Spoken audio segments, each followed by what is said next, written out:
Morning, everybody. Today I will start a new chapter. That is the mechanism of action of antibiotics. Disease can be classified in many ways according to etiology. It may be deficiency disease like vitamin D deficiency or the thyroid deficiency, or it may be degenerative disease, it may be inflammatory disease, it may be infectious disease. Now the infection may be due to bacteria, maybe due to virus, due to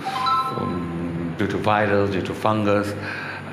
There are so many infective organisms, and it is very difficult to treat this infectious disease because they generally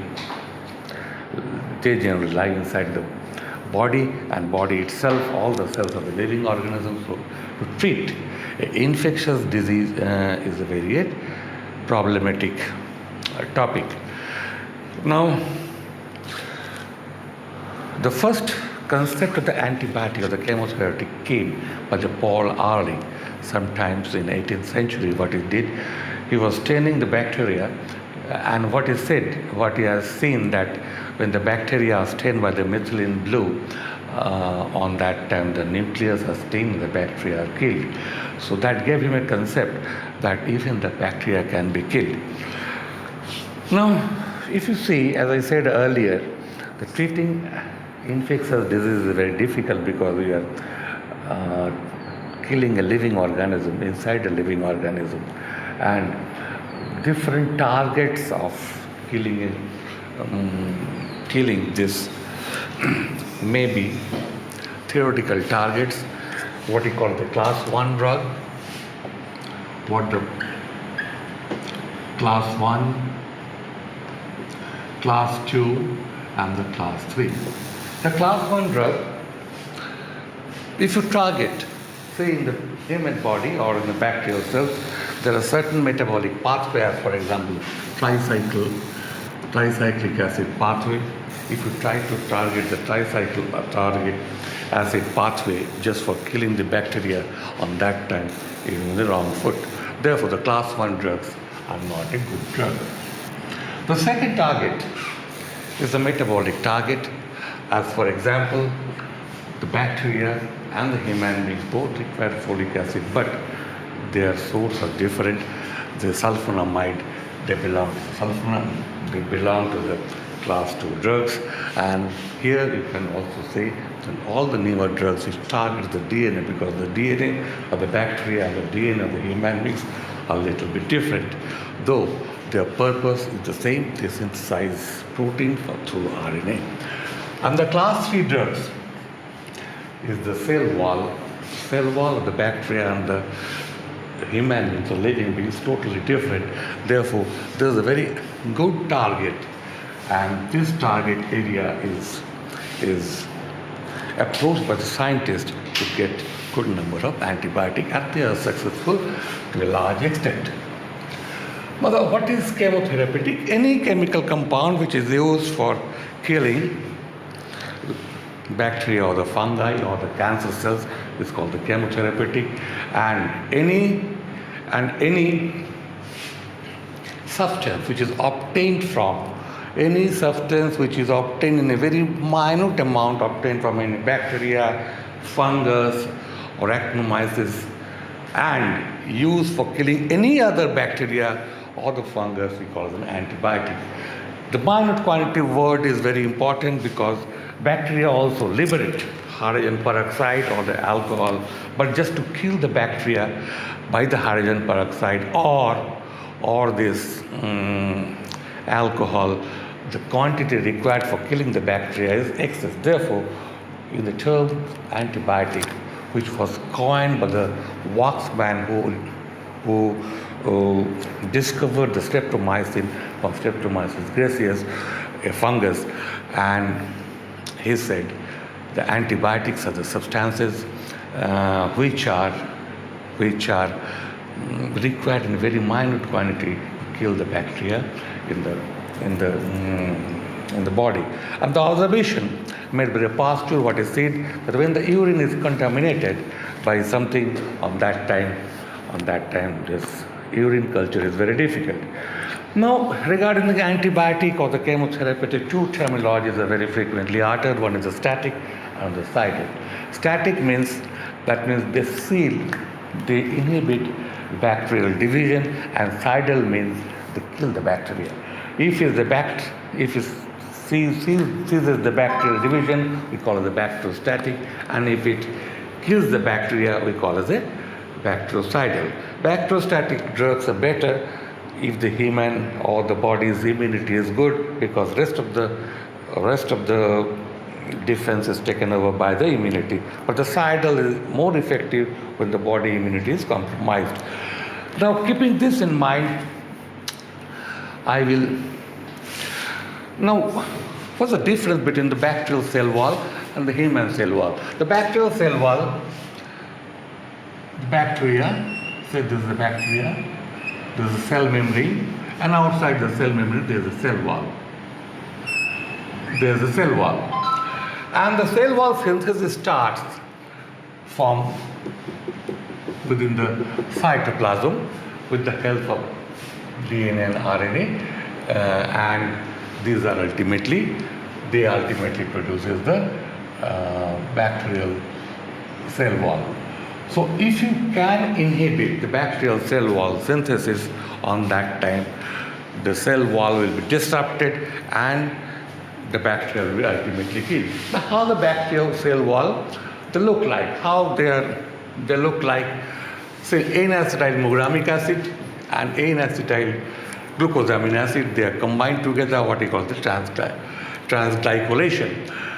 And from the N-acetyl muramic acid, there's a series of amino acid, and from the L-lysine, 5 glycine molecules, they combine with another N-acetyl muramic acid, and this is the N-acetyl glucosamine. It forms a network, and this gives the strength of the bacteria to form the bacterial cell wall in presence of it is generally in gram-positive bacteria. Now, what penicillin does, it inhibits this transpeptidation. This combination of this L-lysine through glycine to this is called the transpeptidation. This has been inhibited by this penicillin or the cephalosporin group of antibiotics. The generation of this cell wall starts inside the cytoplasm, as I said earlier. How? What you have seen, there are two alanines.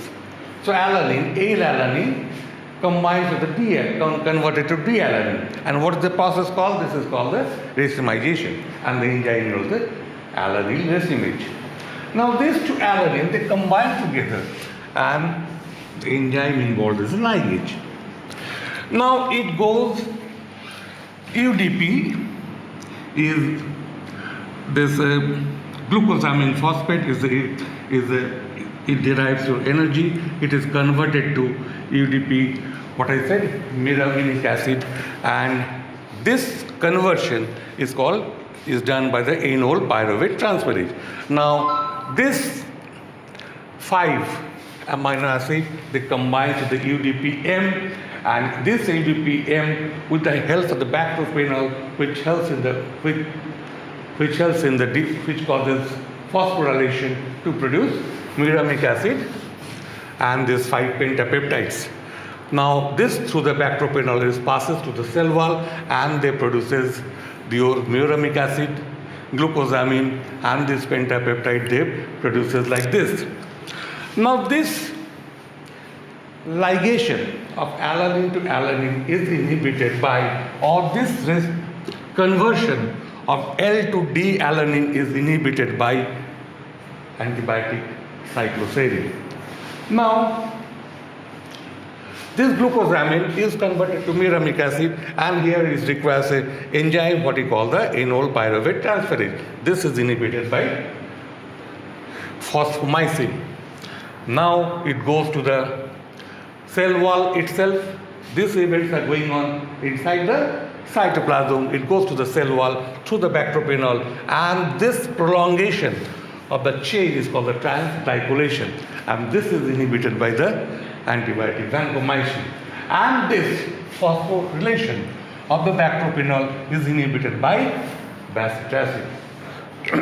So this is how the different drugs which are effective in the inhibition of the cell wall. Now, there are certain drugs,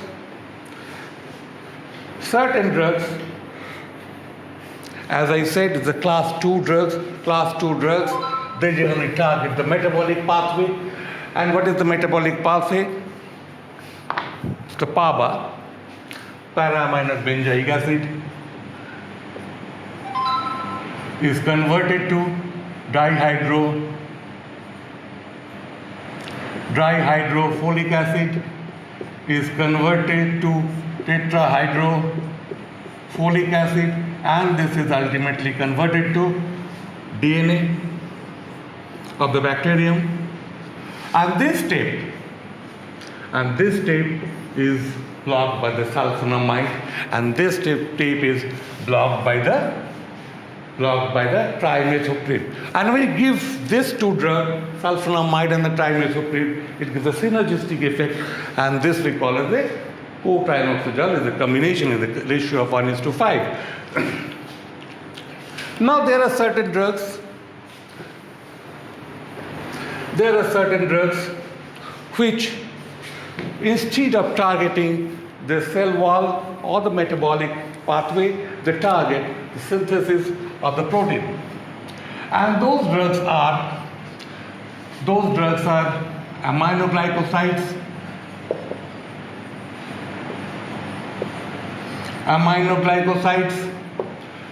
they are the macrolides. Aminoglycosides, you know, the big list of drugs like streptomycin, gentamicin, kanamycin, big list of drugs. Macrolides, as for example, erythromycin, azithromycin, roxithromycin, they are the examples, the macrolides. Then tetracycline,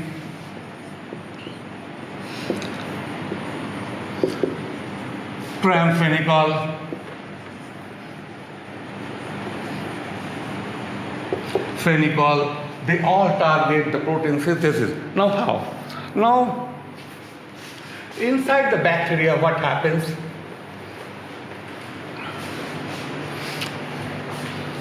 Proteins are synthesized.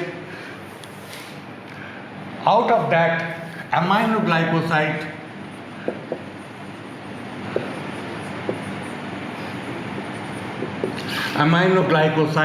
and tetracycline,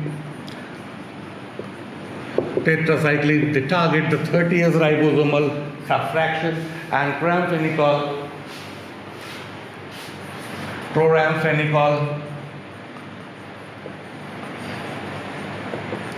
all are macrolides.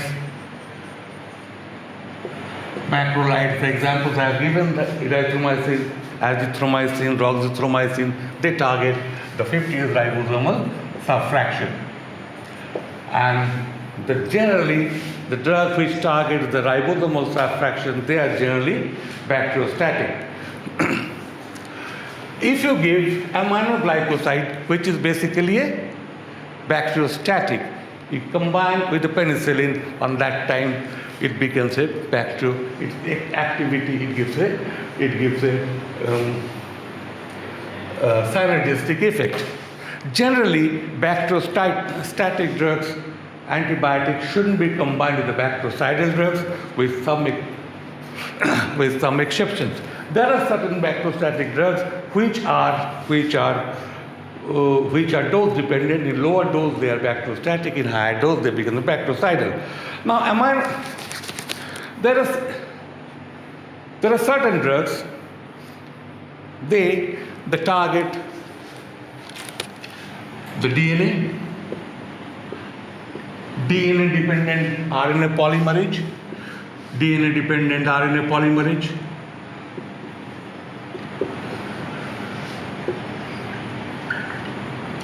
and the drug is rifampicin.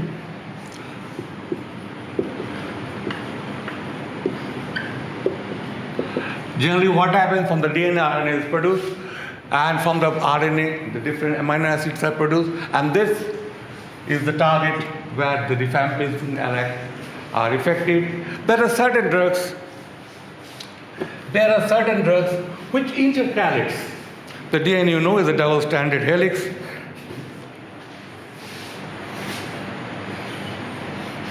Double-stranded helix, and there are certain drugs that intercalates in between the base pairs, and the drug is acroflavine. There are certain drugs, they are generally anti-cancer drugs that I will not discuss their mechanism of action here.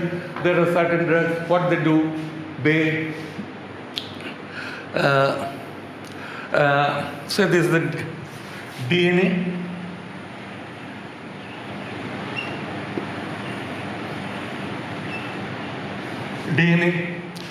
And the enzyme involved for this twisting is called guidage enzyme, and this enzyme is inhibited by quinolone groups of drugs, quinolones like niodexic acid, ciprofloxacin, ofloxacin, levofloxacin. They are all quinolones, and in the gram-negative bacteria they inhibit the topoisomerase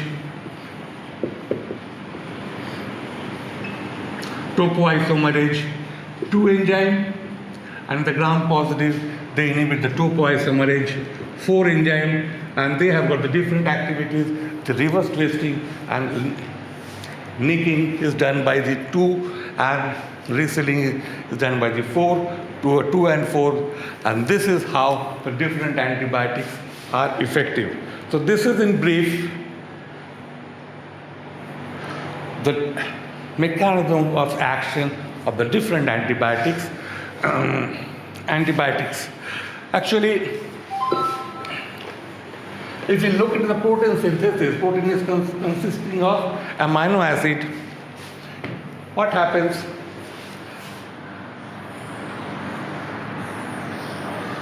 This is 30S, this is 50S.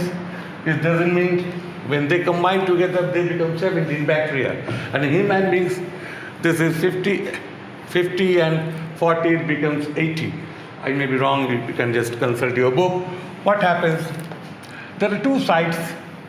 One side we call the accepting side, another side we call the peptidyl site. Say, this is called peptidyl site. This is acceptor site. Say there are 3 amino acids here, and in order to increase this chain, the 4th amino acid has to be combined. And how they combine? It comes to the acceptor site and it initiates. This is called initiation phase, and now this 3 will be shifted here, and it will be 1, 2, 3, 4 at the acceptor site, and then it will be shifted here, and the tail will be prolonged gradually. The process of attaching this 4th number of amino acid, say here the 4th, maybe 5 also, or whatever sequence, this acceptor site is inhibited by streptomycin, and this site is inhibited by chloramphenicol and the macrolide. So this is in brief the mechanisms of action of different antibiotics. Thank you very much.